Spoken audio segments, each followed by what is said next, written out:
fuck me hard. Howdy, folks. Your host, Double J, back here, host of Operation GCD, not the vice president. Back for another Fridaze here with my co-host, Nick, from the Occult Rejects. Nick, how you doing, sir? What up, what up? How's it going? Doing well. Excited for another Fridaze, my friend. How's your future must be so bright, just like my own, that you got to wear shades, huh? I figured I'd be like you tonight and wear the sunglasses. It was one of the reasons why I put. Besides that, people can't see how stoned I am. I figured JJ's got glasses on. I can get away with it too. Hey, now you're onto my tricks, friend. Let's not divulge all the secrets. Let's not divulge all the secrets. We got our shadeless guest tonight here, Tim Constantine from the 6th Century podcast. Tim, appreciate you joining us here, bud. Yeah, happy to be here. Thanks for having me on. Hell yeah, absolutely. With or without shades. With or without shades. We Nick and I just like to have a relaxed roundtable discussion on whatever conspiracy culture topics that come up. We've already kind of started that backstage here before the show, so we can kind of jump off there if you'd like. But you can first introduce yourself and your podcast, the 6th Century podcast, to the audience here. I've only recently familiarized myself with your program when Nick introduced me to the show a couple weeks ago, and definitely like your style, talking some giant stuff, talking some mound stuff, talking some satanic cult stuff like I caught on there. So yeah, definitely appreciate you joining us. And what else goes on at the 6th Century podcast? Yeah, definitely ancient cultures, all that stuff, hidden history and mystery. There you go. I should have put a pause there. What I meant to say was sometimes it's just regular history, sometimes it's hidden history, but also I like to dive into the alternative theories on things and just conspiracy in general, and occult. Actually, the occult pops up a lot, so that's what I've been doing. Nice. How long you been doing that for? 6th Century podcast and podcasting in general. I've been doing it since December of 2023. Nice. Yeah. What did you have something before 6th Century? Sorry, no. I didn't know if you did. Oh, okay. No, I didn't. I did not. I had no idea, 5 years ago that I'd be doing this. What caused you in life to get down the sick, twisted path of hosting a podcast there, Tim? Yeah, it was a lot of things, man. I mean, I hate to say it because I know it's kind of like regurgitated old news at this point, but it really was 2020 that pushed me over the edge. All right. I had one foot in the door already. I love Coast to Coast AM. I listened to that for years and years. I watched Jesse Ventura Conspiracy Theory. Love that show. So, I watched it back in the day. I remember that. Right. Yeah. Oh, so, and I just always, like I said, man, I always had my foot in the door. I always knew the elites were lying to us. I just didn't realize the extent of it until it kind of slapped me in the face in 2020. And, I didn't buy what they were selling, man. I didn't get what they were trying to make me get. I didn't fall in line. I didn't trust the science, and I got real mad because I saw that everybody around me was. The only people who I noticed who were vocal about not doing all this stuff that we were trying to be made to do were podcasters. Sure. So I gained a large amount of respect for the podcasting community during 2020, specifically people in this, this, whatever we want to call it, conspiracy realm.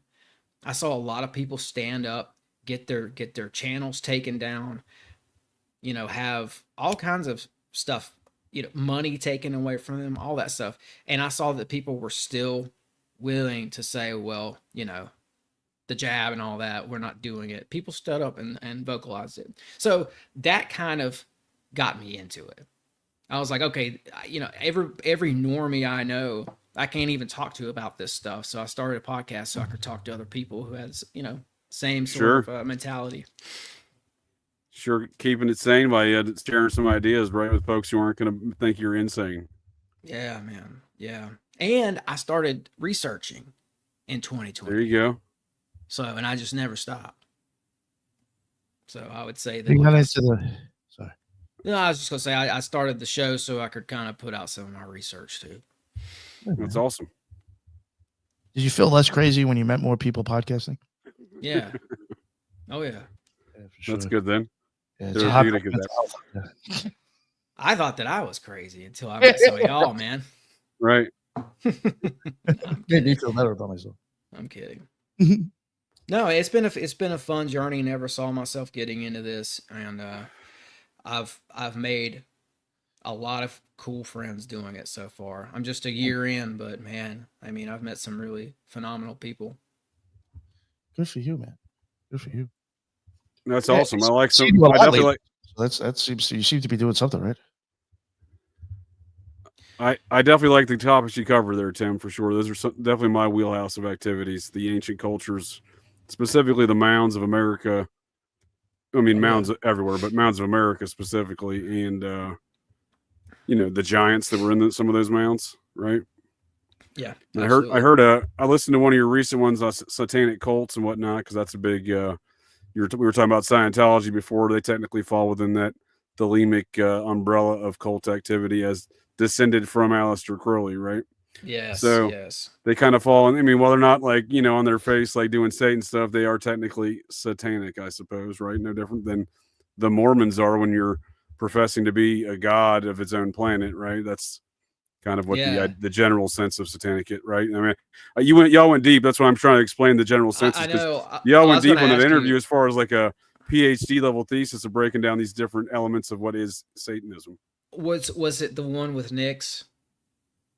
Was that show the one with a girl? Yes, sir. That was it. Yeah. So yeah, man. Well, that's interesting that you're bringing that up, because I thought that after we did that episode, I had this weird feeling that if I put it out, that it was going to be taken the wrong way, because like I just didn't have a filter on for that show. I was just like listening to her, and I was just like throwing out my opinions, and I feel like I got way more opinionated, and I felt like people who listen, if they were into Satanism, were just going to hate me and unsubscribe immediately. So I don't know how that came across to you, but it's okay for Satanists to disagree with you, Tim. There we go.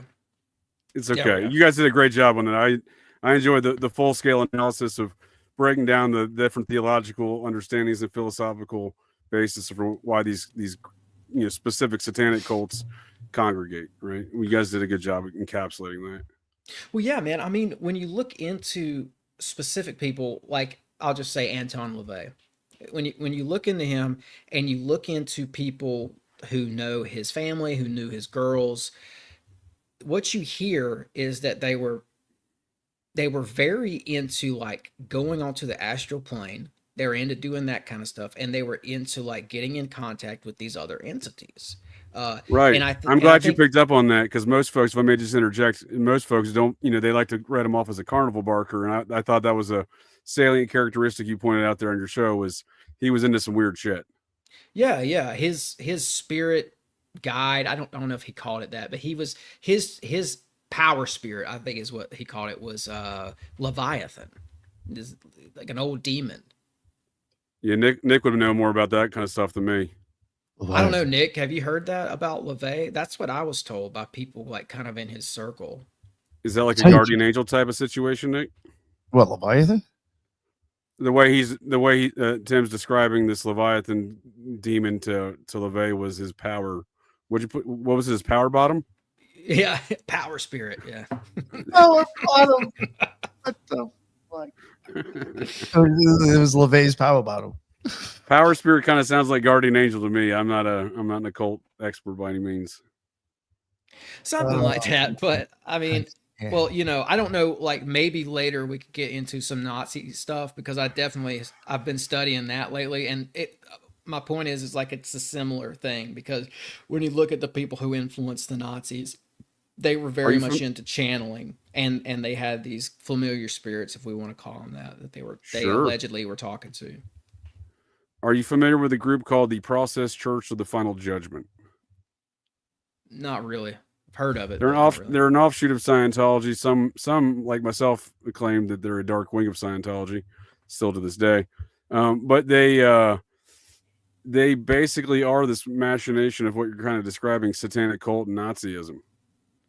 Right. So they deeply venerated Hitler and the SS Nazis, the leaders of the Process Church cult. would describe themselves as reincarnations of various Nazi leaders, some of which, to my count, were still alive at the time of some of these claims. So I don't know how the math works on that. To me, it doesn't math, but to them, it mathed. So maybe that's Satan math. I don't know. But this is a group that is basically the epicenter of these activities you're discussing here, the satanic cults and the Nazism. So they were like channeling dead / alive still Nazis? Well, I don't know what they're channeling. Yeah, they claim to be the reincarnated versions of these things. They do channeling those. They do have alien overlords as well. So why wouldn't they? It's it's an offshoot of something. Man, I hadn't heard that. That's wild. I mean, is there a Scientology connection as well? Did I hear that? Yeah, that's how they started off. So the leaders were allegedly like the main leader. It was him and his wife Robert and Mary Ann Grimston. As the legend goes, they were auditors in Scientology, so they were amongst the clergy class over there in London at the Scientology Center. That's where old L. Ron was living at the time in the early 1960s.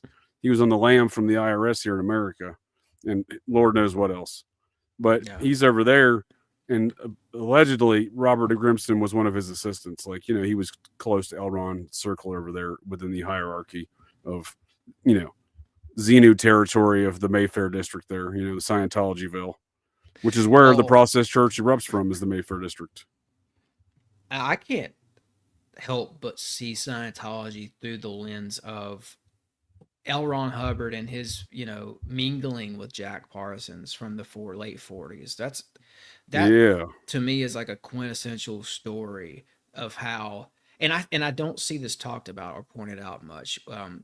Nobody seems to point out the fact that L. Ron Hubbard was hanging out in the desert with magicians and occultists doing bastardized versions, or I don't know, sometimes just doing Crowleyan magic. And that had to have affected him in starting the church later, right? Like, he was into magic before he started Scientology. Yeah, I mean, his own son would claim this later, right? You familiar with those interviews with not L. Ron? I think it is L. Ron Jr. He changed his name to something else, but he would make these claims that all of this Crowleyism Thelema is deeply rooted in Scientology's framework.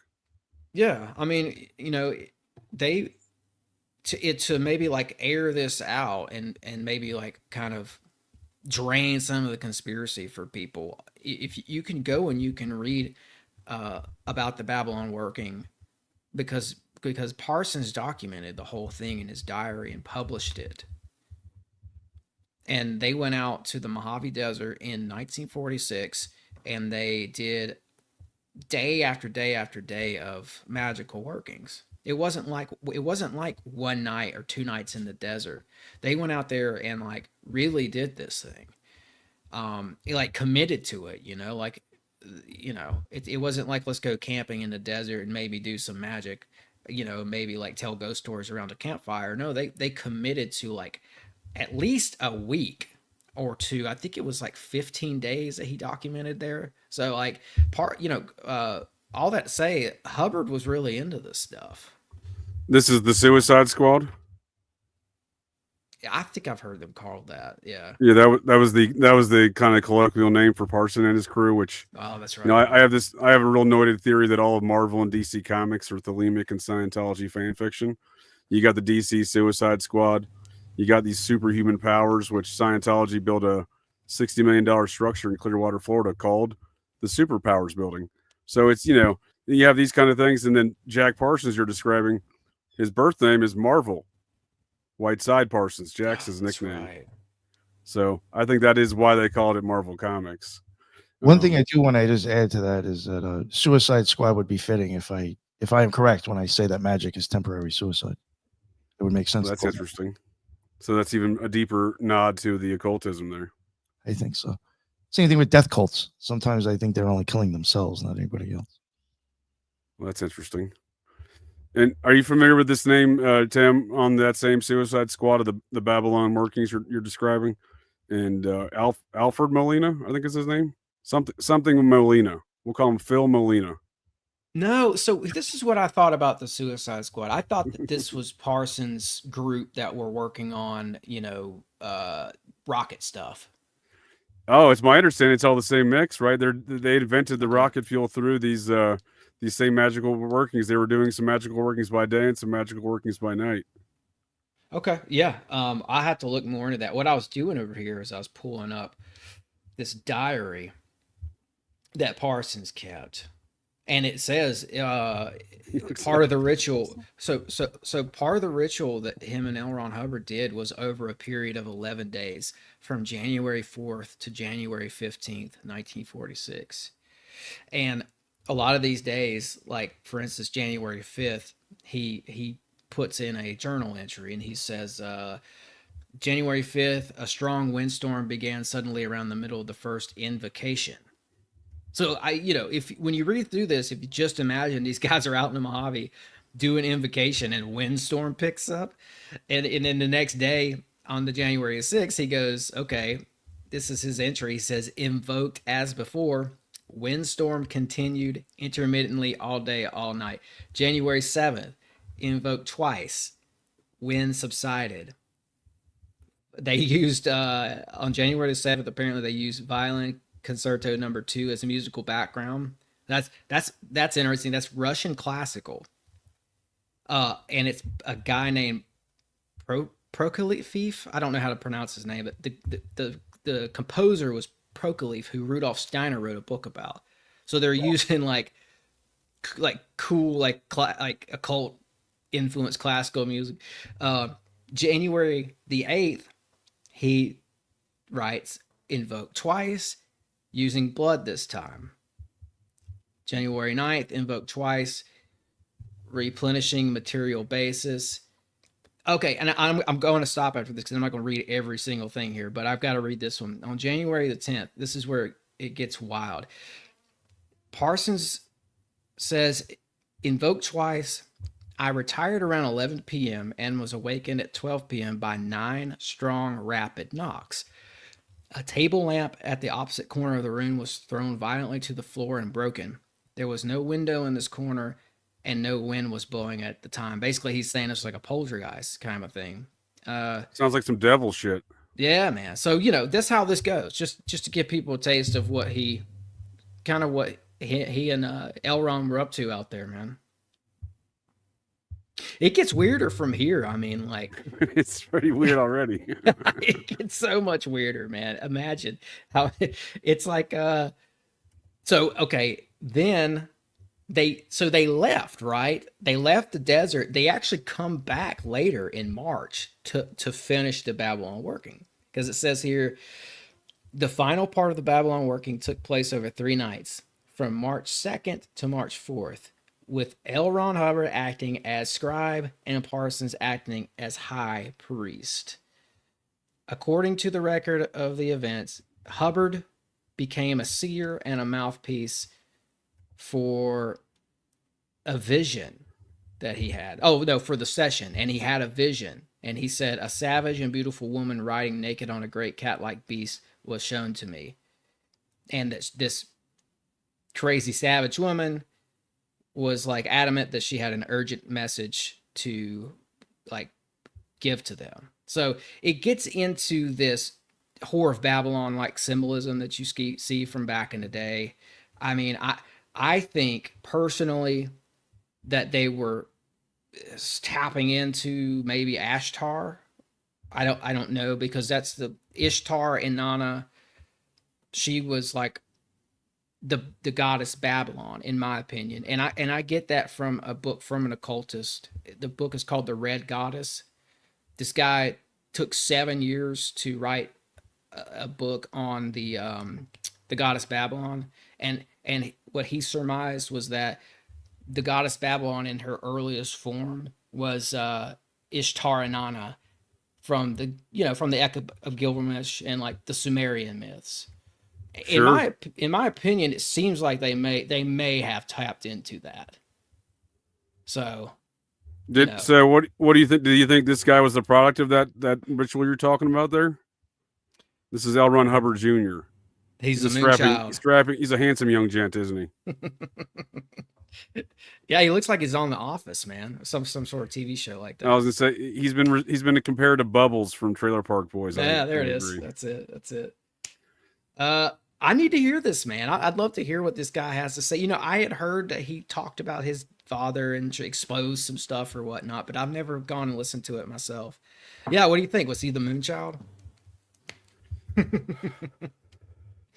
Pretty shitty ritual. Pretty shitty ritual if he was, right? Look at this guy. He's not. I mean, he's not like full blown retarded, but you can listen to that interview. Something ain't right. Something ain't right with this boy. Yeah, something's off. It looks like. Well, they say that Marjorie Cameron Green, is that her name? That she kind of she Marjorie showed Cameron. I think you just mashed together like a political character and this character from the past. Marjorie Taylor Green. I like it. I know I like it. I do that shit all the time. But yeah, Marjorie Cameron is supposedly the whore of Babylon, right? Yeah. So like apparently, you know, legend goes that after one of these stints out in the desert, they come back to Pasadena or wherever they were at, and they show up, and she's just there waiting for them. Like they have she I don't know, she just shows up, and Parsons sees that as a sign that the working is going, you know, the way he kind of wants it to go or whatnot. Right. And then later people have said that she was some sort of I don't know, like an egregore come to life. I don't remember how people put it. But she herself was some sort of a moonchild that was produced from this. What do you think about all this, Nick, by the way? I mean, do you think it's just a bunch of, you know, nonsense or what? I'm sure they're up to, you know what, I would have to, honestly, for me, just my opinion, I would have to know more and actually know, like, I would have to almost look at the ritual for me to have an opinion on what's actually going on. I hear you. I'll tell you what I think. I think they think they're doing something. And I'll tell you what I think that they think they're doing. And that's they're a bunch of spooks LARPing about a bunch of nonsense. You know what I mean? Because when you get down to the brass tacks of all this stuff, it's all spook activities, Parsons included, right? You know, you got some Nazis around him. That Theodore von Karman character, he seems a bit suspect. Yeah. I mean, these guys definitely got involved with the military and the government. You know, Aquino comes to mind. Oh, I definitely think they're all doing something together. Just when it comes to the rituals and what they're actually doing, I'd have to look at more stuff to be able to give an opinion on that. Well, according to this, they were scrying, and they started. And I didn't go. This is kind of where I left off with Parsons' diary entries here, but they kept going and they kept scrying, and they had messages come through. So. And that's, you know, and it just love that scrying, these ceremonial magicians. That sounds like some Crowley or some Joseph Smith stuff, right? Yeah. Oh, D and Kelly, they were huge into that. There you go.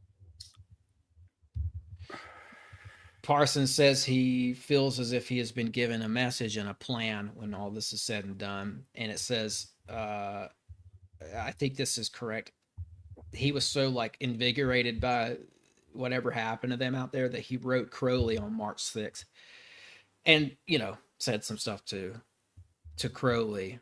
I think Parsons said that his message that was given to him was that he was to act as instructor, guardian, and guide for 9 months or 9 moons, and then it will be released on the world.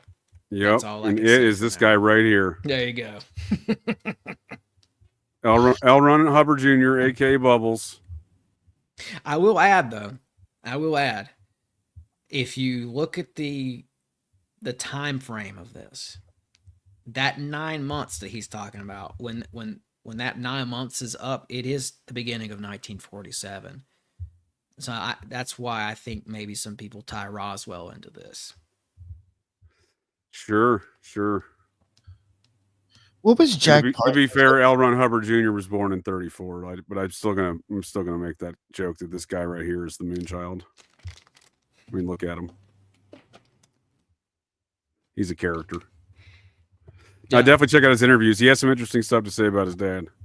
You think he was grifting? Was he trying to sell a book, or do you think he was telling the truth? I mean, I don't know. His half brother got murked around the same time he started talking, so there's probably something he said about that. What was Parsons' deal with I used to remember, honestly, I forgot. What was his deal with like the rockets and stuff? Like, what was his contribution that was like supposedly like the reason why the military was interested? Well, he helped kickstart JPL Labs, I think it's what it's called, and it was associated with NASA. It was associated with the origins of NASA. It's been the jet. They call it the Jet Propulsion Laboratories, but I think it's always been called Jack Parsons Labs, if you ask me. But it is where the NASA projects of all the rocketry comes from, right? Yeah, all the actual rocket engines and stuff. So this back to the Suicide Squad. The guy I was talking about, Molina. Its name's Frank. So his son is married to Ghislaine Maxwell's sister. That's a side tangent. What? But he was part of the Suicide Squad, right? And the way Parsons talks about the Suicide Squad was they invented solid state rocket fuel through doing ritual magic in the Southern California desert. So I don't know where that's what I was meaning. Like he's doing that by daytime, right? And he's got these nighttime rituals as well in the desert. But he himself says that they invented solid state rocket fuel via ritual magic. Does that have anything to do with us getting to space? You mean the things that Jack Parsons was involved in? Has Jack Parsons influenced anything? Yes, that sends us to space. The giant dick statues that they shoot up in the sky. Whatever fucking ship looks like, as long as it sends us to space. Has he? Yeah, they use the Parsons fuel, right? He made the solid state rocket fuel, right? This is something I want to make a point at, and I know that may sound far fetched. I just wanted to try to make this link. I don't buy we're going there at all. I don't buy these things are going there at all, anywhere. How dare you, sir? So was their workings the whole thing of convincing the public we are? That's the magic show, right? Yeah, not to mention Parsons. That's the magic show. Was getting very well connected with some of the Nazis from Paperclip during this process because for example, the numbers are kind of finicky. Depends on what website you go to, but I think the last time I checked, it said that during Nuremberg, speaking of psyops, I think that was a giant psyop, and I'll tell you why. Because during Nuremberg, they only tried 216. That's the current number I've seen. Right, 216 Nazis. But at the height of the war, there were 8 million members of the Nazi Party. So what happened to the rest of them, right? Well, we got a bunch of them in our aerospace NASA programs. And that's where they were brushing shoulders with Parsons. So he's interconnected with these Nazis like von Braun, Dornberger, what's his name, Davis. See, I think Nazis he actually mind fucks. I think they're all visual mind fucks. That's what they do. Well, that's for damn certain, Nick. And von Braun and Parsons knew each other for many years preceding his invasion of America. I believe it was in around Jack was about 15, and he started a pen pal relationship with Nazi scientist Werner von Braun. Yep. Yeah, absolutely. And like those guys are no strangers to the occult. The Nazis weren't. No. They were all the main Nazis were involved in some look at whichever ones came over here. All the ones that were into botany, I guarantee you were occultists because that's like a hand in hand thing. If you're a Nazi and you're an occultist, you're also into botany. See, we got a lot of them that were into botany. This is my problem with the Project Paperclip stuff. Everyone focuses on the rocket Nazis, and there was a lot of other Nazis that invaded at the same time. But the rocket one should not be ignored. But I'm just saying, like, it is an odd magic show in and of itself that we focus on the rocket Nazis. Yeah, I like that you said invaded though, because it was an invasion. That was an invasion, man. Like to the point where I think this is something I've come to believe, or the thought that I've had recently. It bothered me for a long time, but it's Eisenhower on his way out of office. He says he warns the American people about the military-industrial complex, and I always scratch my head over that. I'm like, okay, why is this guy? Because this guy's in bed with Alan Dulles and Edward Bernays, CIA, MK Ultra. They're running propaganda game all day, all night on the American people. Eisenhower's kind of a corrupt dude, man. When you see the wars he helped facilitate with the CIA, why is this corrupt guy warning the American people about corruption? Right. Well, he's warning about the military-industrial complex, aka the Paperclip Nazis, because they invaded the military-industrial complex. They're a big part of it, sure. Corrupt about corruption. That's fine. It sounds like Trump. So we're I think we're not even talking like that many different subjects, like that far apart here with Parsons in this activity, not just in the fact they're doing rocket stuff, but as far as deep politics or parapolitics go, right? Like the folks that who really are responsible for this, a lot of the Nazi invasion is the Dulles brothers, right? For sure. And Yep, they're because kind of Dulles facilitated this. A big part of Dulles had a strong alliance with Reinhard Gehlen. yep, big time. Gehlen was one of Hitler's top spy masters. Gehlen had an extensive network that he had set up of clandestine activities with the Russians, and well, they had to further the war, right? That's what it was really about. He had that during the war. Gehlen had. No, I'm saying they had to continue the combat, right? Well, yeah, sort of like with the Cold War. Yeah, is that what you right? mean? Right, exactly. Yeah, that Yeah, was yeah. the relationship with Reinhard Gehlen. He helped perpetrate the Cold War for the U.S. Yeah, yes. So after the war, he comes and works for us. He's got that worked out with Dulles. And Dulles basically lets him continue to use his pre-existing spy network during the Cold War against the Russians. So I guess in that regard, he was a big asset for us. But at the same time, at the end of the day, he's an ex-Nazi, and he's writing up memos that the President Truman himself was reading Gehlen's memos on spy stuff. So we had a Nazi, reporting and influencing the president directly in that case. Oh, they were well accepted. Well accepted. Yeah.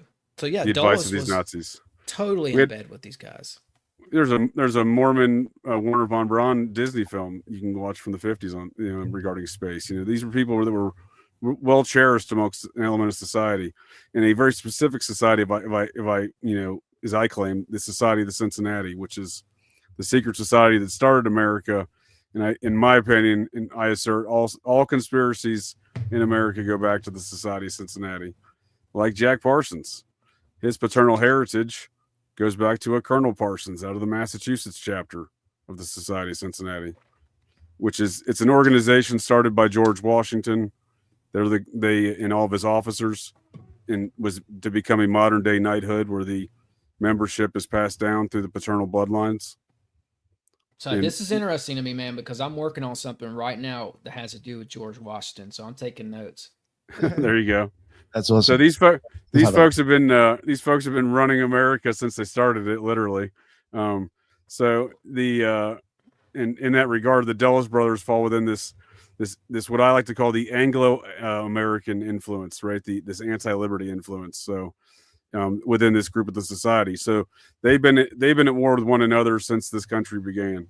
So when Alexander Hamilton got murdered by Aaron Burr, the official story is that's not considered part of the Aaron Burr coup to take over America. However, I would argue that's the first step in that process. Alexander Hamilton was the president general of the Society of the Cincinnati, right? So, and Aaron Burr was also a member, so of the same secret society. So the way I look at it was like this: not all U.S. presidents were Freemasons, but all U.S. presidents are members of the Society of the Cincinnati. And Washington started it? And Washington started it. And it's passed down, through the bloodlines paternally. And I can make an argument for every American conspiracy revolves around the Society of Cincinnati, including what we're describing here, even down to the occult stuff, where you find folks like Jack Parsons who have this heritage. Whether or not he was a member, I couldn't tell you. I ain't seen his card, but his paternal forefather was a member, was one of the original members. Kind of reminds me a little bit of the Cosmos Club. All right, I'm not familiar with that. So you can look it up. You'll still, if you write in Cosmos Club, what will come up is this old building. It looks like something out of comic books, like what we were talking about earlier. Like it looks like a League of Extraordinary Gentlemen or like X-Men building, right? It's still there in Washington to this day. And I haven't done an extensive amount of research on this, but I do know that one of the guys involved was John Wesley Powell. And I'm just taking this back full circle to something you talked about early in the intro, which is giants. One of the guys who helped the Smithsonian. This is the Cosmos Club, Tim? That's it, man. That's it. See, there's John Wesley Powell right there. It I was know founded exactly by where this him. building is. Nice. This sits directly across the street from the headquarters of the Society of Cincinnati. What? Yeah. Dude. What? I know exactly where this building is. Does it sits across the street for real? Yeah, Yo, I'll show you. Please what's crazy? continue. I'll bring up a picture of this. Nick's been there. I took him there before. Gosh, bro, You know this what's is crazy is I may actually have footage of that building because when I wasn't with Right. you, AJ, I went back to these places. I think you remember that, even the day when it was too hot. Yeah. I went back. I'm almost positive there was like a lot of the architecture over there, in my opinion, has the same exact eyeball occult symbolism. And there was one across from Cincinnati's that had it that I filmed because I was like, yo, this has the same exact fucking architecture on it. But it looked like a completely different building. And I was like, maybe it was built back, whatever. I'm trying to figure it out, like, justify it. Maybe it's not the same stuff, but I think I filmed that actually. I might have that on my computer, believe it or not. That building. JJ, can you go back to the Wikipedia page real quick? The main Wikipedia page? Yeah. So it says like, this is what they told everybody, right? This is its stated goals. It says the advancement of its members in science, literature, and art, and also their mutual improvement by social intercourse. That's a weird way of putting it. It's social intercourse. Social intercourse, right? But right. What some of the things that they were really up to goes, it's a little bit more nefarious than what they have listed here, of course. So John Wesley Powell was a guy at one point who was in charge of sort of guiding where they placed the railroads. And okay. I'm not too hip to him. He was a big railroad baron. Well, he was a lot of things. Okay. He was involved with the Smithsonian as well. I see that Bureau of Ethnology. So he was a mound guy. Yes, that's where I'm going with this, bro. I'm going straight to the Giants with this because this guy. And I'll tell people straight up, I'll be completely transparent about this. I used to think that this Giants thing was a big nothing burger. And so I looked into it and I realized there's something here. They really were pulling giants out of these mounds. And there really was a cover-up. And this guy right here was involved directly with the cover-up. And he wasn't just covering up like giant bones. He was taking out ancient civilizations. Like they put a lot of them underwater, under lakes. They would put in dams and they would totally put a big body of water over ancient cities, man, for real. Like Tellico Lake in Tennessee. I could prove it. There's an ancient city down there and temples and all kinds of stuff that's not supposed to be here. And this guy was a big part of that cover up. Yeah. Now his name rings a bell. I didn't know he was associated with that building. That's wild. Yeah.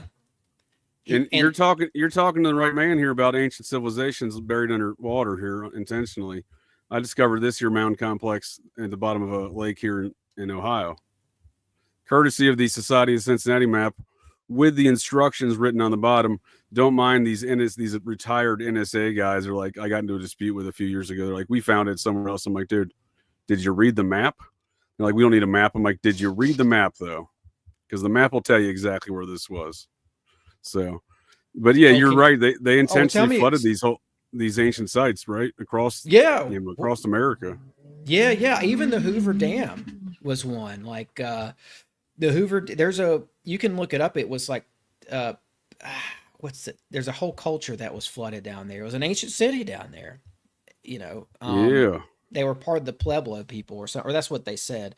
But we had wait, before I keep going though, this is underwater in Ohio right now? Yeah, East Fork Lake, just east of Cincinnati in Claremont County. Very Society of Cincinnati related settlements here. The city of Cincinnati, Claremont County specifically. But yeah, this was so the Army Corps of Engineers, part of that damming project you were talking about.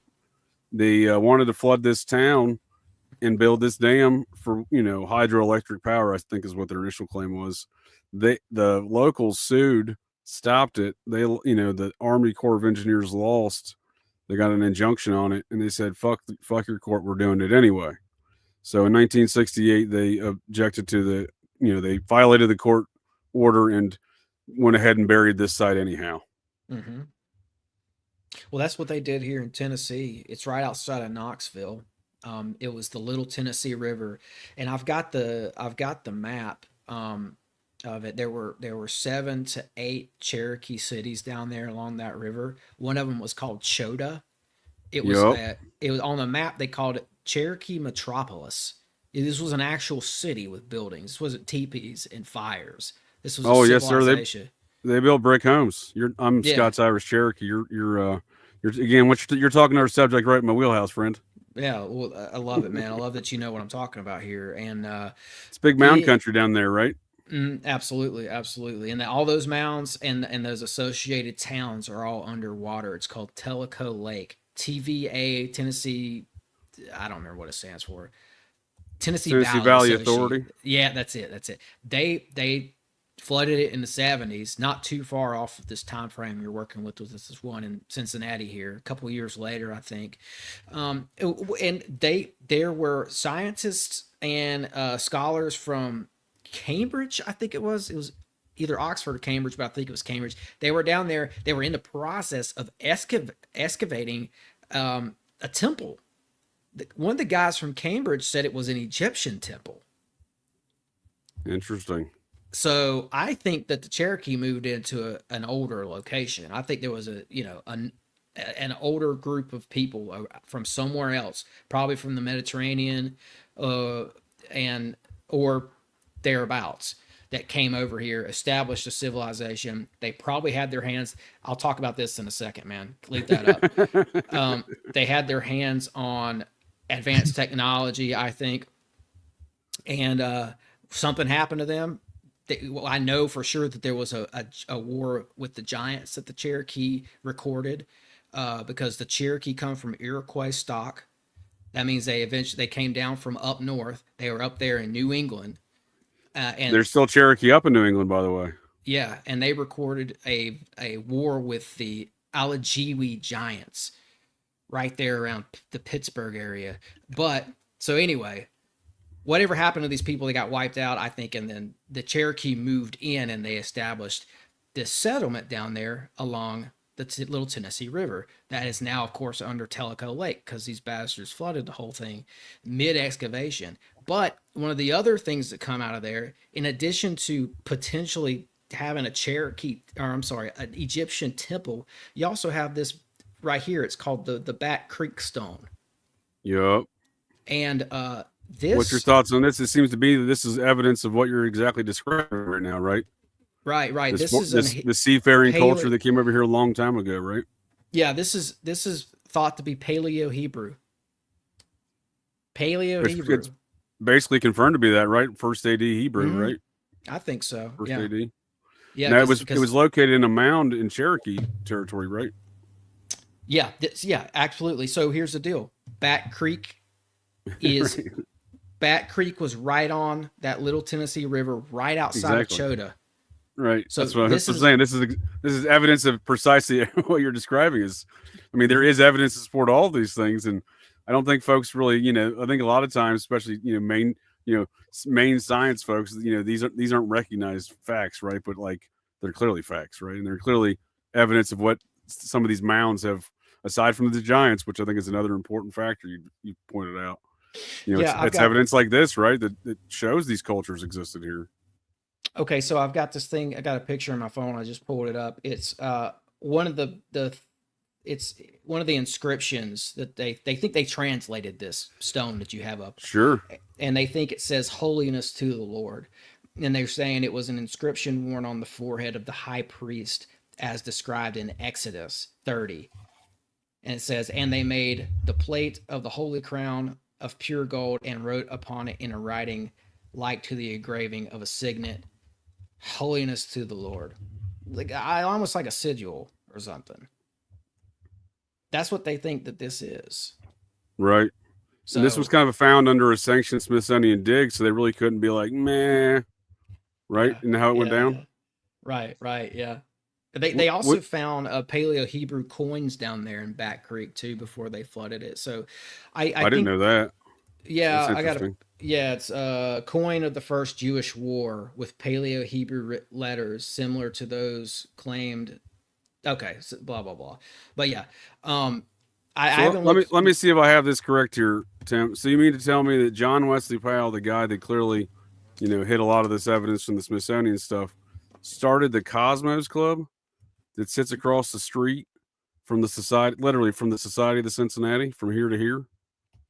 It appears to be such.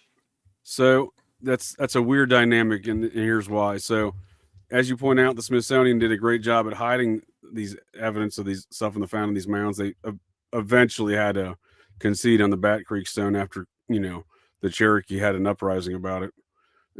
But which is a good point. They obviously did hide these things, but that's not how they started, right? It's not how they started. So, strangely enough, the folks that started the Smithsonian were the Society of Cincinnati. Members of the Society of the Cincinnati, and names you probably are familiar with. Somebody named Jefferson Davis. He was the other first president in America, if you know what I mean. Mm-hmm. The Confederate States of America, that is. So he was the U.S. Senator from Mississippi, and he was set on the Senate committee that helped start the Smithsonian, and preceding the Civil War, obviously. And another individual involved in that was a hereditary member, I believe, of the Putnam family, the descendant of General Israel Putnam of the Rhode Island chapter. So these are the folks that helped start the Smithsonian, and their first project was to go study the mounds. Wow. Are you familiar with that survey, the Ancient Monuments of the Mississippi Valley by Squire and Davis? Yeah, I've looked at that. Yeah. That was their project. That was the initial onset of the creation of the Smithsonian. That was their first project. Yeah, it seems like all these guys, these first presidents. I'm learning something here, man. I didn't know anything about this These first society, presidents. Cincinnati stuff. Right. Yeah, like so. You know what they called George Washington, right? The Indians, Native Americans called him devourer of villages because he went in and cleared out. These guys were all about clearing out the natives. It depends on which. I think it depends on which. To be fair, I think it depends on which tribes you're talking, because there was the British, faction, British, sided faction of tribes, even within the tribes. So, not only did you have some tribes that completely sided with the British, and you had other tribes like the Cherokee who they split. So absolutely. The British recognized one leader, and Washington recognized a different leader. Yeah, but what I'm getting at is eventually they push these people out. Like I'm saying, they were not only getting rid of the dead Native American culture, right, but they were getting rid of living Native American culture. It just seemed like it didn't fit. It just seems like it didn't fit into their model of what they wanted this place to be. It falls right in line with Manifest Destiny. They wanted these people to appear as savages and not civilized so that they could justify taking their lands, essentially. In my opinion, that's what this is all about. I hear what you're saying. I just think it's a little bit slightly more nuanced than that. But it is. It's totally more nuanced than that. But if I had to boil it down and say that what's one of the main factors, that's what I would say, personally. I hear you, and I don't necessarily disagree with you, sir. But let's take a gander's eye view here at Jefferson Davis's giant dick statue. Why did the two first presidents of America, Washington and Davis, have the two giant, two biggest dick statues in America? What's you mean about? Like Osiris? Yeah, right. That's the obelisk, right? It's the giant missing phallus, right? It's the giant dick statue. It's the rockets the Nazis are shooting off into the ocean. It's a giant dick statue, right? These are all the same occult. I could be wrong. To me, they seem like all the same occult symbolism. Yeah. Mm-hmm. I'm trying to remember the name of the president who has the Hermitage out here. Andrew Jackson. Yeah, Andrew Jackson. Well, you know about him in the Trail of Tears, right? He pushed the rest of the Cherokee out via Trail of Tears. Sure. So they wanted to get rid of all this, man. And I think he made some allegiances that they caused him to do these things. Sure, he's an interesting character, that Andrew Jackson. Back to that Aaron Burr conspiracy, he kind of sat on the fence of that whole matter in an interesting manner. He's also got a giant dick statue on a mound down in New Orleans for the Battle of New Orleans that he's so infamous for. But there at the Hermitage, he's also got a dick statue, not quite as big as the New Orleans one, also on a mound. Well, there were still Cherokee living in this Chota, Tennessee, or Tansai. I think it's where they derived Tennessee from. There was another Cherokee city right there next to Chota called Tennessee. There were people still living there, and the government came in and took it, and they moved them to Arkansas, Sure. and then Jackson comes down with the axe and just says, "No, everybody's gone," and Trail of Tears, and they take them out west, and those who made it, of course, had to live on reservations, and basically a foreign type of a place. Like they're used to like East Tennessee landscape, and now they're living in a desert essentially. So the whole thing is just it sucks. It's not good. But why did they do I just it, think there's a right? lot of politics around that's not really discussed, especially amongst these secret societies and the attempted coups of America that continue on around the Burr conspiracy as the onset. So, like I said, Jackson sits on the fence about that. I actually cover a lot of this, been uncovering a lot of these details around this Burr conspiracy and specifically Jackson's activities in a series I do here on Operation GCD on my podcast called Chasing Manir, which is one of the folk of the interwebs who heard my Society of Cincinnati series and discovered it intersected with some of his genealogical work that's how he discovered it, actually, was through his genealogical work. And he happens to be descended from a guy in and around the spook operations of George Washington that were spying on the Aaron Burr conspiracy. But again, Andrew Jackson, high-ranking military officer who sits on the fence of that whole matter, and it involves matters with the Brits and the Spaniards. So very interesting. Well, I'm just saying you're not wrong in what you're saying. This Trail of Tears, very devastating, but there's a lot of politics, I think, that get written off specifically on Andrew Jackson. Yeah. I don't know why he signed it. I mean, I've looked at that too. I don't know if it's not as inhumane as it seems, but it seems to be Right. pretty inhumane that he brought down the axe on that. Was he a member of this Cincinnati society? Oh, for sure. For sure, yeah. So in as far as some of these activities go, specifically as you mentioned with the Cherokee, when I was mentioning there's an interesting dynamic even during the Revolution. So the British actually have an official diplomatic relations, invite over one Cherokee leader. They recognized him as the leader of the Cherokee. Washington did the same. I believe it was 1792. The man he invited was a man of the society. He was a major in the Georgia chapter, George Lowry. He was a Scotch Cherokee fella. Mm-hmm. He was on that diplomatic trip to Mount Vernon, because that's where George did his business from. He didn't never lived at the White House. So there was that dynamic right there, and relative to more of these what you're saying as far as the onslaught of warfare of some of these tribes, specifically the Cherokee. So there was a fellow that got murked in around the southwestern, what is now the southwestern edge of Virginia, or I guess it was probably back then still too. So in around Washington County regions of Virginia, and a fellow by the name of Bob Benji. He was this infamous Cherokee warrior guy who was notorious for basically murking everyone he came in contact with. And once he was finally murdered by somebody there, the story's not really exactly told, but the context I will offer is, it's not told with the context. The context I will offer is that this is that ongoing dispute I'm talking about within these factional, positions these tribes took during that time, and someone murdered Bob Benji and then scalped him and mailed his scalp to George Washington. So, and on his face, you're like, well, that's kind of strange. It was one of the Lee boys. When I say one of the Lee boys, it was the father of General Robert E. Lee, I believe is how the legend goes, that mailed it to him. So, and that plays an important role too, because I would argue the Civil War, well, definitely around the Society of Cincinnati dispute that preceded the Civil War, when they divided just prior to the Civil War, it's also a family dispute with the Washingtons and the Lee family. It's a slightly different tale, but they mailed Bob Benji's scalp to George Washington. Well, that was his buddy George Lowry's brother-in-law. So that was a mafioso style threat, right? Yeah, that's what I'm saying. There's some internal disputes that even go on between these societies and these families and these sides these tribes took during this era. That I think it's a far more. That's what I'm saying. When it's a far more nuanced situation, I don't think modern historians quite grasp. Yeah. Probably I'm with intentionally that. because it wouldn't be racist at that point, right? I think that these guys were. I think George Washington was definitely more of a savage than history has portrayed him to be. I mean, they got blood on their hands, man. These guys weren't just clean, tidy aristocrats. They were they went through and they burnt villages and they killed a lot of people, whether it was Native Americans or somebody else.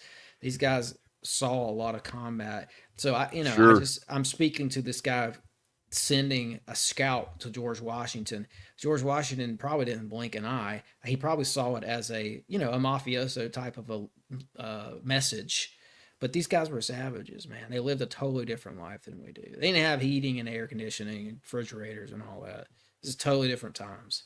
I know. I like it. I'm full disclosure. I'm a George Washington super fan. Yeah. And he murked his own boss. He murdered General Braddock, and then took dude's military sash and wore it around the rest of his life. George was dressing up in military uniform in like 1772. He was ready to go, dude. He was ready to fight. Yeah, I from what I understand, he was fighting for the British at one. He led a regiment for the British at one point. Yeah, he was a colonel in the British Army. Yeah, that's right.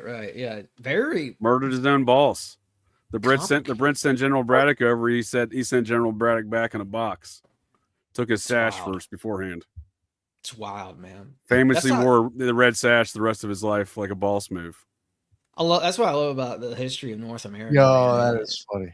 It's pretty hardcore, right? Yeah, man. Because King George was like, I'm pretty sure, if it's not really publicly addressed through history, but I'm quite certain, given the activities that George was up to at the time, he was charged with treason by the king. There's no way they were letting him get away with these activities. And again, he famously wore that sash because his story was they got ambushed and him and his guys just happened to get away. Braddock and all of his guys just happened to get murked. But somehow in that ambush, he was able to get the red sash. So I don't think the king ever bought it. You know what I mean? Yeah, right.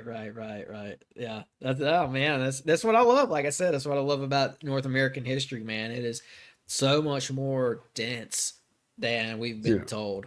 You know what? So you're not wrong. George was cutthroat. There's no question, and he may have literally cut Braddock's throat while stealing his sash. I could see that. One thing that I did find interesting that had made me like, I guess I never really thought much about that whole Native American and the white people coming over here. I mean, I have, but I mean, I never looked at it much deeper than I guess my own basic beliefs.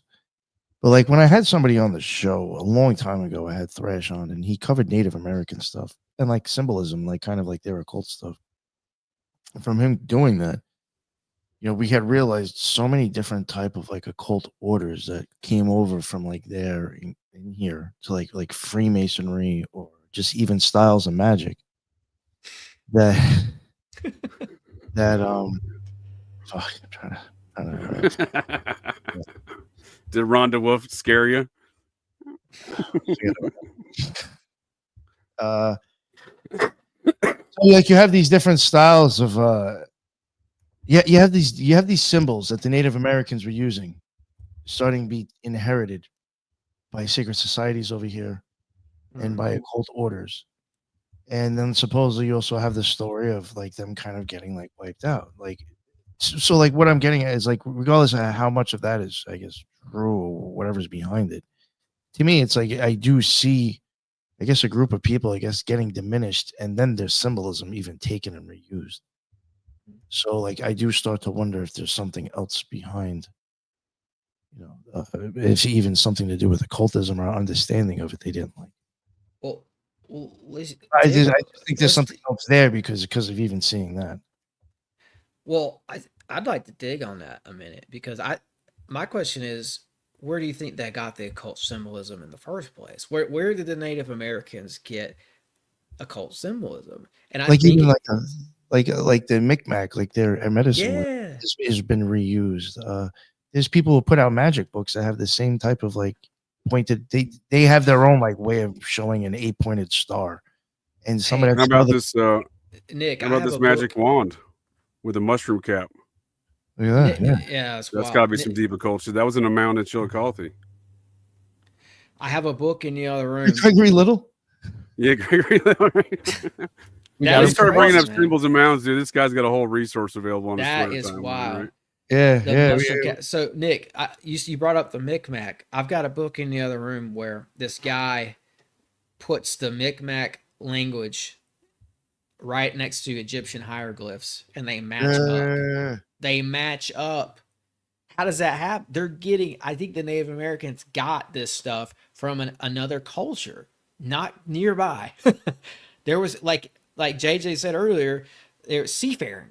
There was some seafaring people who came over here for sure. That's what we've got to sort of uncover more of. This issue is out there for the decoding still. We still haven't even touched this. I don't think we have an understanding of what happened with that situation at all. Well, and then another thing I wanted to even bring up. There were magicians over here, man. Nick, I think there was a group of magicians. Well, I was going to get into that, and I was going to ask JJ because I bet you he might actually have an idea on this or an opinion. Technically, if you want to go by the Mormons, they were here prior, weren't they? I've never heard of these people, the Mormons. Yes. Please tell me about them. No, cargo cult. That's what I'm saying. Yeah, well, that's a good point, though. Yeah, they do claim heritage about them. I mean, and they claim heritage to that culture, right? Of an older culture. And if you think about it too, with the Mormons on some of their beliefs, don't they think that some of those Native Americans actually are theirs? Yeah, so that's what I was about to say. Like, if you want to toss Mormonism in there, what the fuck was really going on? Because like that just, like they were there prior. Supposedly they're also Native Americans. So what the fuck? What the fuck indeed. What you're hitting on is exactly what I was about to say here with this flag too. Is with the Mormons, that grew out of it. I think was we covered with Heidi a couple weeks ago. That grew out of the Society of Cincinnati members that started the Mormons, including Joseph Smith, right? So it's this culture, this older ideas of carrying on this culture of these mound cultures, right? Because that's obviously a focus of the society's kind of occulted understandings of the world. Same with their heritage, the Knights Templar. So they go back in their family trees. You'll find the Templar, for example, George Washington is descended from 10 of the Templar Knights that brought us Magna Carta in 1215. So 10 of the 25 Knights Templar. That's just one example. So the Templar flag just happens to look like that Micmac flag, right? So you're talking about seafaring people. So and the Micmacs are up there in Nova Scotia or New Scotland, which I think we live underneath the crown history today, the English crown, the Vatican crown, the crown history.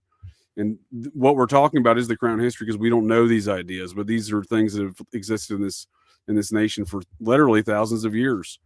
So when the Knights Templars ancestors, the Normans, invaded the United Kingdom in 1066 in the infamous Norman invasion, they invaded America in 1066 in Nova Scotia. And you can find evidence of this in the Lawn Saw Meadows settlement. So we live underneath a bunk history. We don't know these details, but these seafaring people, as we were describing there, yeah, they've definitely impacted the native communities. And long before the Manifest Destiny, I guess that's what I was trying to get at with the nuance of all this, is these same families lived in peace with the natives and did intermingled with trade with the natives. And the natives used incorporated their language and their systems amongst themselves, like the Micmacs did here. You know, up there near Nova Scotia too, you've got Newfoundland, right? There's a undisputed, in my opinion, Norse village up there that dates back to, I think it's 1014. There you go. And for me, it's a nice little chunk of proof that Europeans or the Vikings or whatever we want to call them, they were over here 1,000 years ago, at least. And if you look at the Kensington runestone, that's Scandinavian stuff on that as well. They found that in a field out in Minnesota or Wisconsin or something like that. Yeah, I was going to ask you about that. You know about the Kensington runestone? They found that in a mound in Kensington, just outside of Kensington, Minnesota. Mm-hmm. Yep. So there's all these findings. And what happens here is individually. Do you know who buried? Do you know who buried? May I just interject real quick? Do you know who buried this? The Kensington runestone? No. What do you think? It's by the evidence inscribed on it. It is the Knights Templar. Yeah. So this was a land claim from the Templar, and the land claim it just happened. The land that it happened to claim, we just happened to get in America here as the Louisiana Purchase. Mm-hmm. You think about it too. There's a Norwegian island. I think it's called Leka, Leka. They just found a boat. Talking about mounds, right? They found a boat burial mound that dates back to 700 AD. That tells me that these people were certainly sailing the oceans a long time ago. For sure. And the thing with those boat burial mounds is they really like preserve the boat down to the full details. It's awesome. You could see like the level of craftsmanship that these people had, and it's almost otherworldly, man. Like especially like the Norse and the runes. I think the runes themselves were like a magical language. They had their own. The Norse had their own version of advanced technology, man. I think they had their hands on some very otherworldly stuff, and you see it in the craftsmanship of their boats. I think it's just down to the language itself. Well, sure. If you look at it this way, if you can read maps and you can see, travel the seas and you can read. I'm sorry, if you can read the stars and travel the seas, you can understand a high level of mathematics. That'll take you real far. Yeah. Yeah, absolutely, man. I mean, I think there was a mashup of different peoples. Phoenicians, Minoans, Canaanites, Amorites. There's evidence that all these people. How about some Hittites? Can we get some Hittites in there? Let's get some Hittites in here, bro. Yeah, the Amorites. You know who sings about the Amorites? That Dwight York Ancient Alien Cult. What's the name again? Oh, really? Okay. Yeah. What, One you of mean the Wesley Snipes Dwight Yeah. York Ancient Alien Cult? Let's be honest about the situation. Yeah. I'll hit you with something with the Amorites. Are you familiar with this one, Tim? No. The Cincinnati tablet found in the No. mound in Cincinnati. This is supposedly ancient Hittite. Wow, cool, man. Look at that detail. That's ornate. Yeah, No, that's cool. That's some old stuff.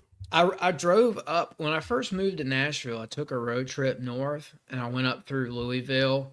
Louisville's an interesting one because they've got old ancient walls out there that could date way back. Like there was an ancient city there prior, apparently, to being Louisville. But I kept going. I went up through Cincinnati, and I stopped in Cincinnati. But as I'm rolling into Cincinnati, I'm going through this. I don't want to call it a valley, but I could see like all around me, and of course, it's all like Ohio suburbs right now because the modern society we're in. That's just a product of that, but. I got this weird sense rolling into Cincinnati that like people had been living in this area for a long time. There's like a feeling about rolling into Cincinnati that I got. I don't know, man. It's kind of woo-woo, but I definitely got a wild feeling rolling in there.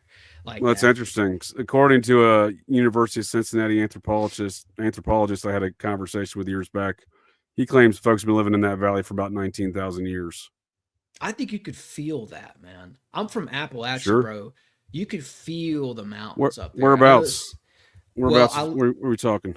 Well, I live not too far from the Blue Ridge Parkway, the Blue Ridge Mountains. There you go. I was on the. It's deep into Appalachia. Mm-hmm.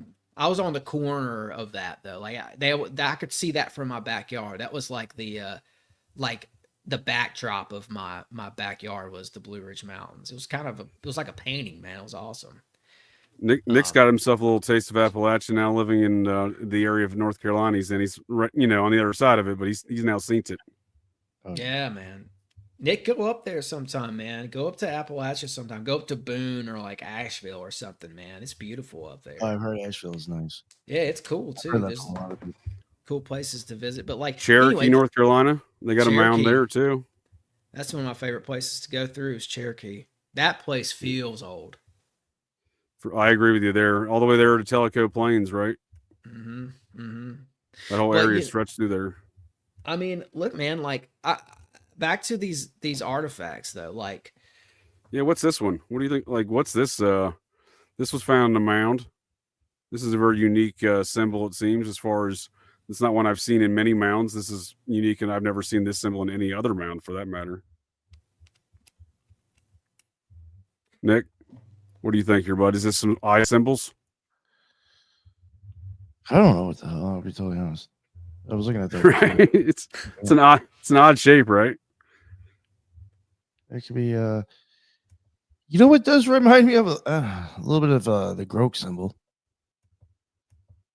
Not saying that that's where he got it from, but I mean like that type of shape. You even have like a 1 and a 0 in there, and the I and the O, an IO in there sense. But who knows? Was this was some sort of a disc? What do you think they were doing with this? Yeah, I don't know. It's a good question because a lot of times, you know, a lot of their ritual stuff seems to be pipes, right? Yeah. I wonder what they did with it. I wonder what size this is. Like if this was real small, I could see it being used to like engrave pottery or something. Like to put, you know what I'm saying? Like they would take these symbols that were engraved in stone, and while they're making a pottery piece while it's still wet, they would take it and push it up against the pottery to put the symbols in it. Sure. You know What's your take on the Harry Potter mushroom tipped magic wand? Man, I don't know, but I'll say this. First magic wand I've seen in the mound before. I was kind of surprised by this. I think there were astrologers over here, man. Have you ever looked at Davenport calendar? No, please tell me, what's that about? Yeah, man, pull it up if you want. Davenport, Iowa calendar. There's 3 languages on that. It's Egyptian, Libyan, and Phoenician, and it's all about astrology. The whole thing is just has to do with astrology, but all 3 languages are on that stone, and it reminded me of like the Phoenician Iberian stuff that comes out of the Grave Creek Mound in West Virginia. Yep, all right. Because that stuff matches like Punic astrology records. So all in all, what I'm saying here is there was a multi-ethnic group of magicians, traveling magicians that came over here. I think that's what this points to. That makes sense to me. And did you know that Grave Creek Mound? Oh, go ahead. Well, I was just going to say, I think like that if you look at that Punic language that was used by the Iberian Phoenicians, it goes back to astrologers from the first millennia BC. Just to give you a time frame, Davenport calendar is what we're looking for. They might not even have this on Google, man. I've never heard of it. This is the closest thing I'm familiar with, the Davenport tablets. This one might be banned from Google. I'll see if I can find a picture of it here in a second. I've got a picture. Please do. I've never even heard of that. So that Grave Creek, man, I agree with you. A lot of Phoenician stuff going on inside of that. That tablet's gone. It went the way Houdini. Poof. Well, but so that mound was George Washington's and Charles Manson's favorite mound, obviously at different points in time. What? Really? Yeah, Washington used to survey the Ohio country for his brother's company, the Ohio Company, and he would camp out around that mound according to his journals. That would be his frequent spot of camping. And then later, Charles Manson would visit his mother at the penitentiary there, and he would like to play down that mound and roll down the mound. So they had different reasons. I think they might have had different interests at different times, but you know, they both shared affinity for that mound. Well, what sticks out to me about that in particular is that it's not just Phoenician, it's Iberian Phoenician. So we're talking about like Spain, right? Iberia, right? That's Iberia. Now, that's where I feel like I could maybe tie in alchemy here. Of course, I'm speculating a little bit, but you're talking Nick's language. That's for sure. I think this was a group of magician alchemists because a lot of this points back to these guys having some sort of a landing pad out in Spain. Like the Liberians would have come through Spain, probably who was the other? The Egyptians, the Phoenicians. And then a lot of these Phoenicians in particular were from Cadiz, Spain, or Cadiz, Spain. It's Cadiz. And, anyway, what I'm saying is like Spain, in my research, is a place where you see a lot of alchemy. Okay. Just about a lot of the main deep dives I've done on alchemy have something to do with Spain, like Sure. or France, like, which, you know, France is right next to Spain. Like, I don't know, it's just something about that. It's almost like alchemy got moved to Spain at one point, or a lot of the alchemists went to Spain at one point. I don't know, but it just got me thinking. Well, it's an interesting thought for sure, because I think a lot of this stuff gets carried on in bloodlines, right? Yeah. The late 1500s was popping in Germany. I know that. I don't know where it was prior to that or after that, but that was the scene. Oh yeah. So you even started getting Rosicrucianism around then too, or the idea of it. You know, that whole thing was going around. Well, that was kind of the point I was making earlier with Parsons having this heritage to the Society of Cincinnati, the secret society stuff. It seems like a lot of these families go back to these. Well, I'm not saying exclusively, but a lot of them have this long heritage rooted in witchcraft or other sort of alchemy practices. The Welds come to mind immediately. We just did that show on Tuesday. Weld, and her whole family has not just her branch, other branches have a history of this witchcraft activity. Dating back to the old world, right? Not just America. Called The Mysteries of the Great Cross of Henday. Alchemy and the End of Time by Jay Widener. I had this guy on. It was pretty cool. Like he dropped some knowledge for sure. But he and his friend, he told me they went to Spain and went and followed this course that a lot of these old alchemists took through Spain. Because what happened is they were building the cathedrals over there, and they like with alchemy in mind. Like they were I think they said they saw the cathedrals as frozen music. And they had all these mystical reasons for why they built the cathedrals the way they did. But what they did was they encoded esoteric meaning and alchemical meaning into the actual cathedrals themselves throughout Spain and throughout France, of course, as well. And it goes back to Bernard of Clairvaux. He was like the first. He was the first. He helped found the Knights Templar, actually. Exactly. Yeah. Yeah, and they don't know how he got all this money because he financed the first of the Gothic cathedrals. Sure. They don't know how he came into all this money to do so, but he was friends with all these alchemists. So, like, the assumption was that they were, they turned base metals into gold, basically, and they got rich off of it, and they built these cathedrals. And when they built the cathedrals, they encoded those secrets of alchemy into the building itself. And that's awesome. As you're describing that, you have a landscape spanning Spain of this type of stuff. It's not just the cathedrals. It's in like little landmarks and stuff like that. There's obelisks and just little like stone monuments, and it's just a shrine of alchemical texts that is totally an enigma all throughout Spain. For sure. When you were describing that, I was, before you mentioned Bernard de Clairvaux, as you pointed out, one of the co-founders of the Knights Templar at the Council of Claremont, which again, as I was saying before, Claremont County in Cincinnati, where that one site was buried under a lake. Very important to these folks, very important site. But the Abbey of New Clairvaux sits outside of Chico, California. These are the Cistercian monks. These are the folks that, Bernard de Clairvaux, his religious order would have been the Cistercian order. So they moved one of these religious houses you're describing from Spain, from the 13th century, one of these Templar religious chapter houses, to their location just outside of Chico, California.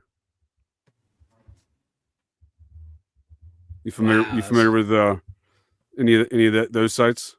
No, I haven't heard of that. Used to be called the Santa Maria de Ovilla.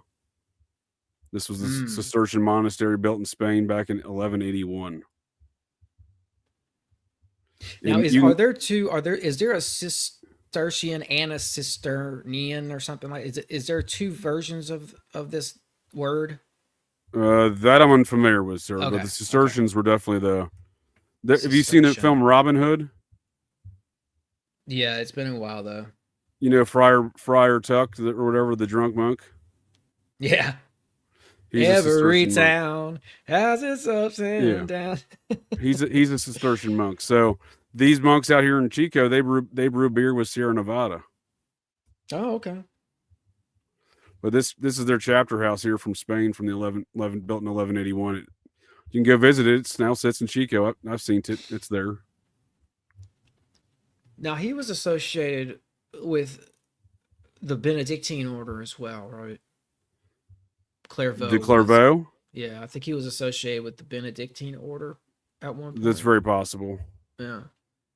So the folks, for example, when I say the Cistercian monks are the ones that created the Knights Templar and how they were represented by Friar Tuck, the folks that inscribed that Kensington runestone we were discussing before, that would have been a Cistercian monk that did that. They were the only ones that were skilled and learned in those languages at that time to inscribe that stone. So a Templar faction would, on a mission for whatever, would have a Friar Tuck, as you've seen in Robin Hood, along with him, and that'd been the guy who inscribed that stone. Yeah, isn't there I don't remember what they call it, Gunji Womp or something like that? Are you familiar with the Gunji Womp site? It sounds familiar, but you have to refresh my memory. Okay, I don't know much about it. I'll see if I can find how you spell that.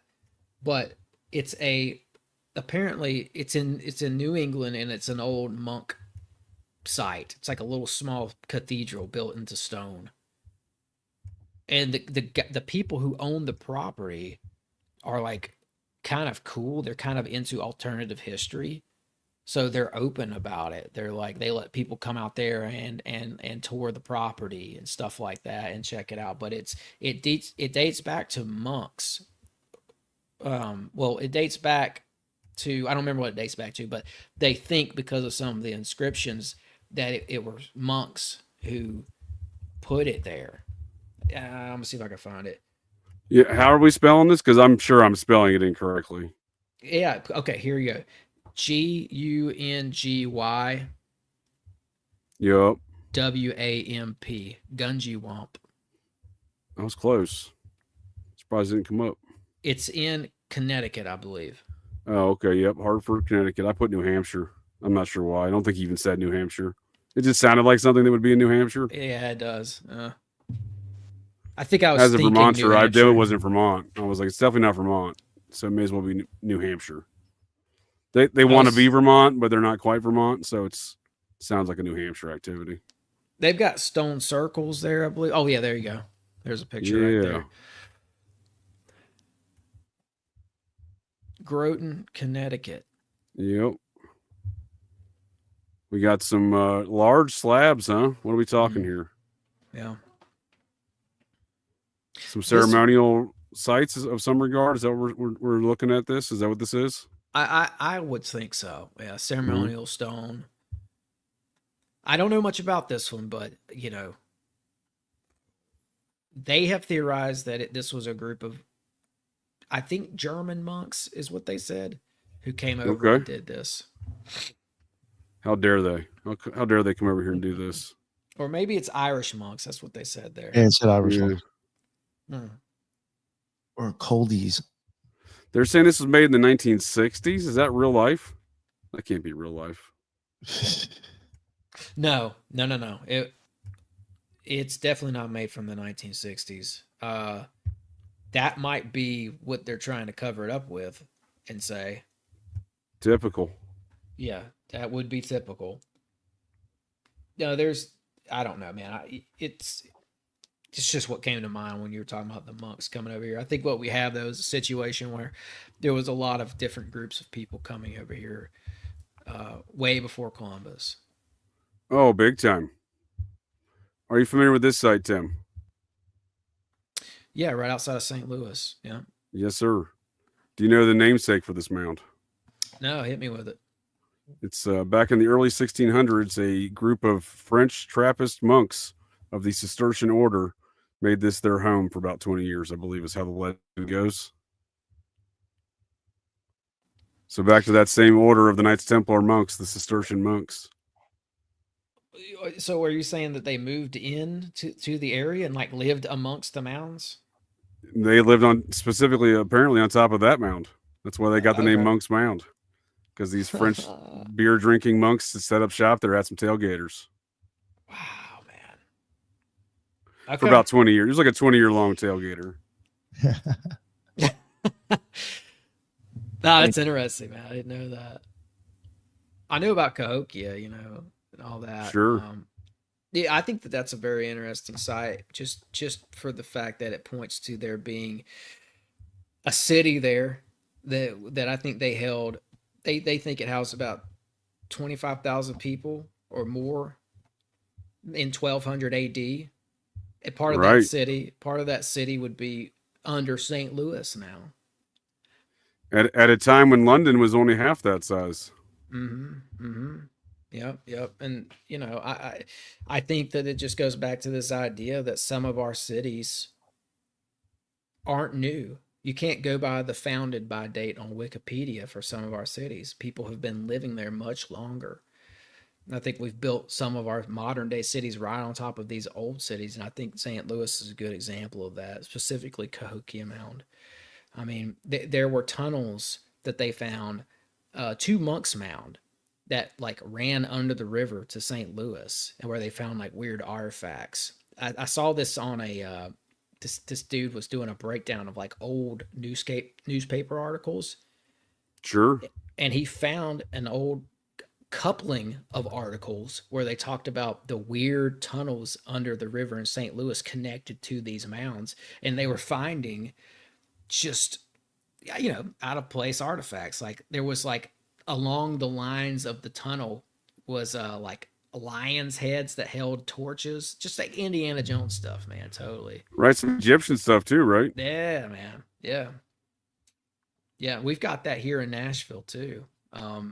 They found a tunnel that had a sarcophagus in it below Nashville.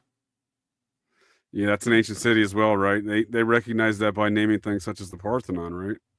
Yeah, I mean, I think so. I think they put that there as a nod to some of the stuff they were finding here. Nick knows what I'm talking about. Are you out there in Nashville? Yeah. Mm-hmm. Oh, I got to go out there one more time before I start working on the stuff I have. I want to film this one more day. Yeah, I'll definitely hit you up, man. I had no idea. Mm-hmm. Yeah. I'm from North Carolina originally, Nick. Hey, you told me that. Yeah, you told me that. I think one other time. Yeah, that's what I got. And I'll definitely make sure try to make it work with it if you're available too. Yeah, let me know.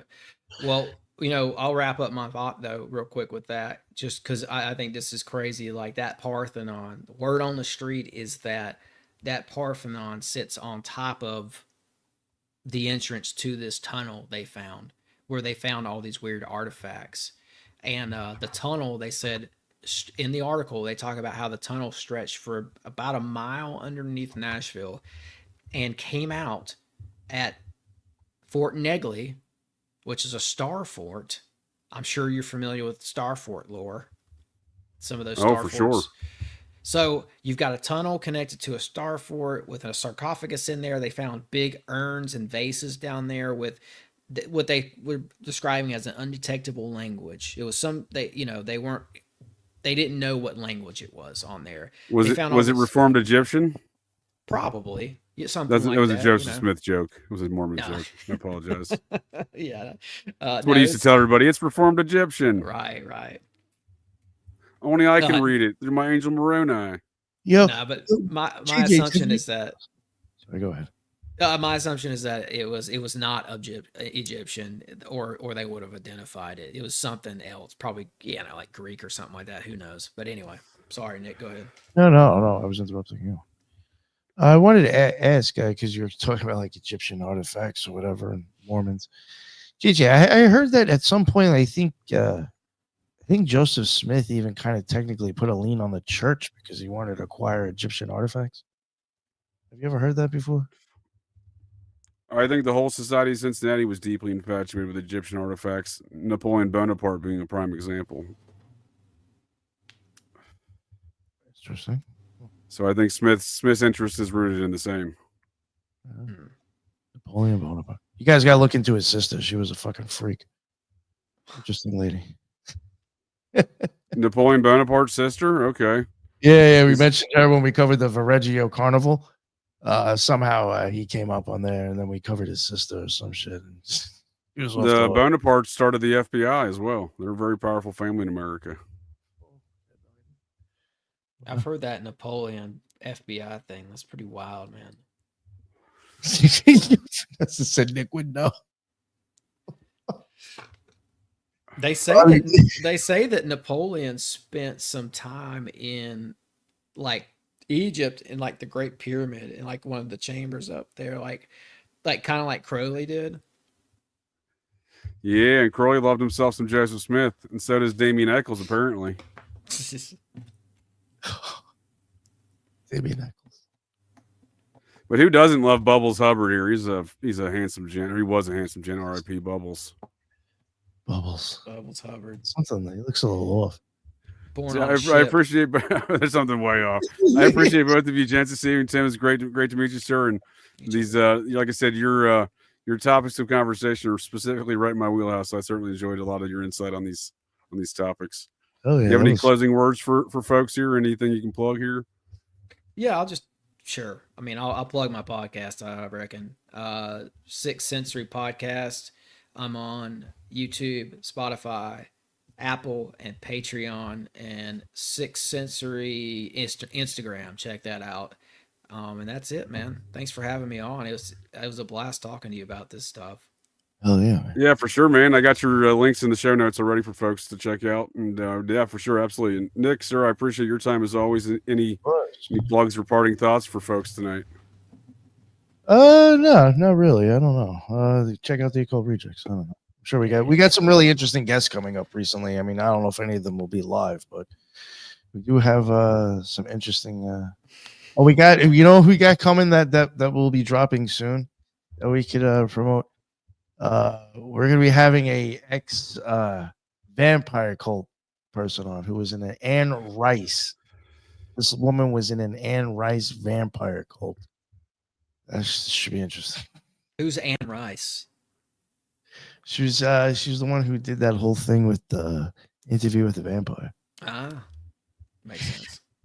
I was about to say you try to hit me with you ain't got nothing to plug. I was about to start plugging some Occult Reject stuff that I've been participating in, such as the vampire stuff. We got some Occult Elvis coming up. We got that's Mormon biz with Heidi Nick tomorrow, right?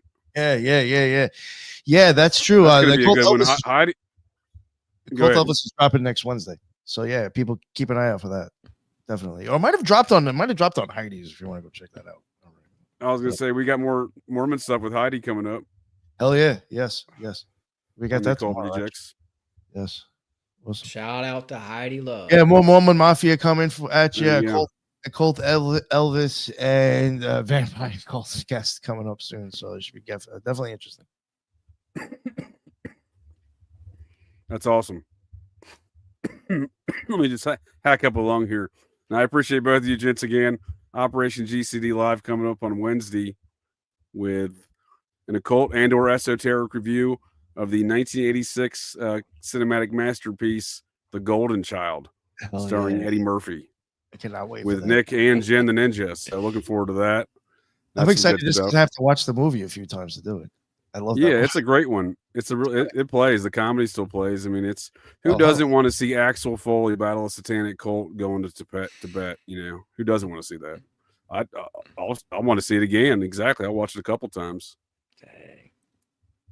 I just saw this occult movie the other day that I need to go back and watch. It's with Tom Cruise. He plays Tim Curry plays the Satan in it, or the devil. I'm trying to remember what it's called, but anyway, it looks very esoteric. I got to go back and watch it. Well, now that you mentioned it, I got a recommendation today. Sorry. What is it? What? Go ahead, Nick. Yeah, it's an old movie, right? It's Tom Cruise from the 80s, and it's got a very generic title, but it's all about. What is it? It's about like somebody who makes a pact with the devil, and but it's cooler than that. It's not just that. I haven't seen it in years. I can't even describe it, man. But it's like Tim Curry plays the devil in it, and it's very kind of creepy. Legend. That's it. It's got to be. Oh, I've never seen that movie. Okay, that movie was bugged out. Legend Tom Cruise. Yeah, I don't think. What? Yeah, didn't Tim Curry play the demon-looking thing? Yeah, man. Like you'd have no Yeah. idea that was him. Yeah. Well, now that you mentioned it, I actually just got a message today from a folk of the interwebs recommended a occult and esoteric review of this one here, Nick. The Devil's Reign. You fellas are familiar with this one? I think I haven't heard of that actually. John Travolta, Anton LaVey was the technical advisor. Here's him and Johnny Boy. Oh, we definitely have to check this out then. They got a little, you know, I know from experience, you don't want to get this close to Travolta. He gets a bit handsy. But so who knows what him and LaVey were doing here? Oh my God. There's rumor on the street is he did grab JJ's ass. Rumor on the street, and I'll tell you what, sir, that he got a little too handsy. I said, "Oh, back it up here, John. Not that kind of guy." LaVey, wasn't he guy. involved with like? LaVey was involved with Rosemary's Baby too, right? Like he's been involved with films. Yes, over the sir. years. He was the technical advisor for Bob Cocaine Evans and Roman Polanski, Mr. Process himself's Satanic Shit Show, Rosemary's Baby. You are correct, sir. And I think that he met Aquino for the first time at Rosemary's Baby preview. That's one of the little stories that comes with that, I think. But anyways, That's interesting. I don't really know the epicenter of activity of when Aquino met LaVey. You know what I mean? That is a good point you bring up. Now that I think about it. legend is it was at a premiere, some sort of a showing for Rosemary's Baby. That's what I've heard, at least. That would be interesting. Yeah, man. That would be interesting. So, just as on the way out here, you can see the look on my face. I felt bad for threatening John Travolta with a very large gun. I apologize to the man. I let him come see the stealth fighter. He got a bit handsy. Said, "Well, let's back it off, John." You know, right at the last second, he pulls me into this photograph. Pulls me in. To his credit, at least in his defense, it's a Friday or Saturday night. I don't recall. It's midnight, secluded hangar, 6 Air Force dudes. He's like, jackpot. You know what I mean? So, nice guy otherwise, I suppose. And again, I kind of did threaten him for being in a. What's that? He tries those 6. He might get one. That's what I'm saying, dude. He's like secluded airplane hangar, and he's like 6 Air Force. He's strapping Air Force young man. He's like, hell yeah, I'm staying. Oh, I have a lot of questions about that picture, but I'll save it for another time. Just the context in general. Well, I appreciate both you gentlemen and the folks of the interwebs. Have yourself a good evening. Well, that's it. That's the show here, folks. So the next time you're out on the town, visiting your local watering holes, or perhaps just meandering around, and you hear the unmistakable sounds of metal clanking, and you spot signs of a disturbance, well, check your 6. Look in that garbage can, 'cause you never can tell. The GCDs may be loose in your town.